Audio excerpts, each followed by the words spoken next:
I was actually very dreamy as a kid. The teacher called my mom in and she had to meet with the guidance counselor. Megan's not paying attention, she's daydreaming all day. And my mom said, well, wouldn't you hate to have to teach a child how to dream?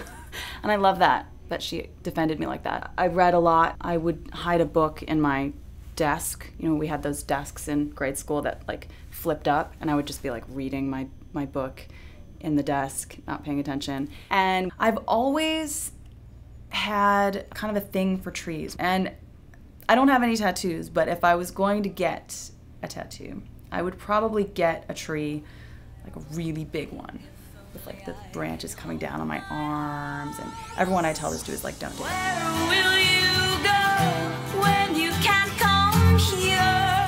When no one sees you, do you disappear?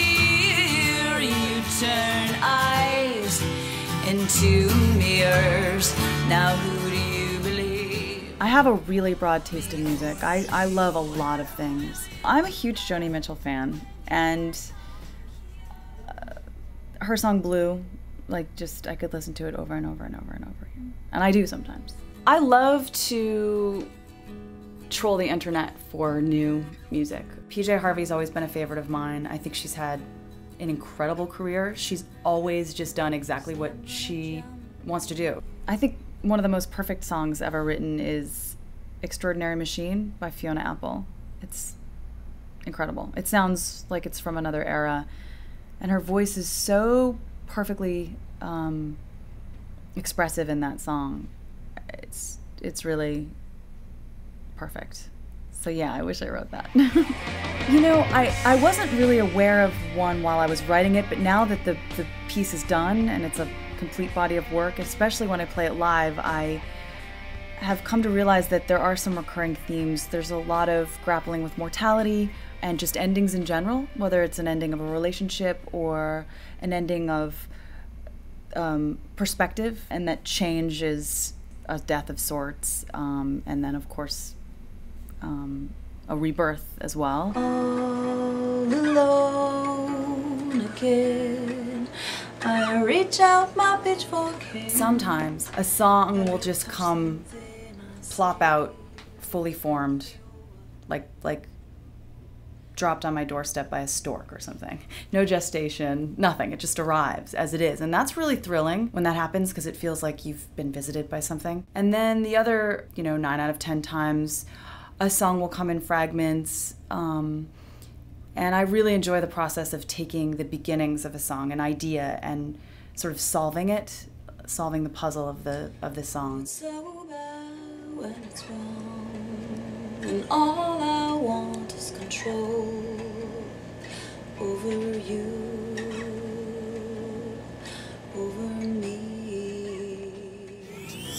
Where will you go when you can't come here?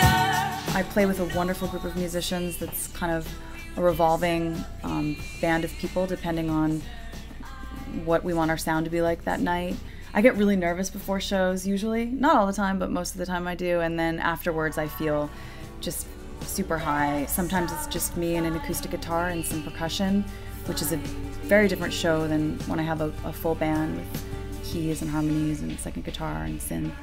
Throughout the process of working on this album, I went from not really knowing what I wanted it to sound like, not really knowing how to get my ideas across, to having a clear idea what my voice was. And it was really exciting to go from not knowing how to ask for what I wanted to being able to say, oh, it would be really cool to have some distorted guitars here, and what would it sound like to have keys here, and oh, I think we should repeat this part. And technology being what it is, musicians have a lot of power in the studio now, and that's just absolutely thrilling.